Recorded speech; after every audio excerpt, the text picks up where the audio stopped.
Welcome to the Genius Factory. Enjoy the video. You start by verifying you have the full medkit and one free inventory slot. This avoids the fumbling animation that wastes seconds. Once done, scan squad health bars and pick priorities.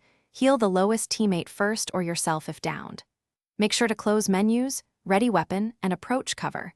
Using the medkit in the open invites fire. Begin the activation immediately and keep moving your camera slightly to maintain situational awareness while the kit applies.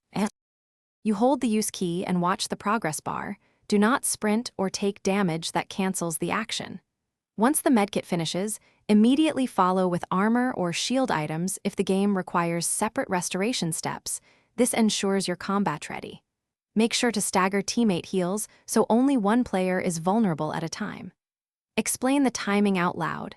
Say when you'll be done in seconds, and request suppression or cover fire to prevent interruptions during the crucial. You check your health numbers and status effects the instant the medkit completes.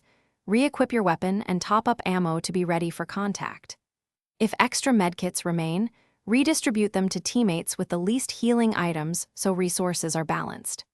If the heal is interrupted, immediately seek solid cover and attempt the medkit again, or apply a quicker heal option to bridge the gap. Remember that communication and suppression fire are the fastest fixes when heals keep canceling. Thanks for watching. If you found this helpful, don't forget to like and subscribe.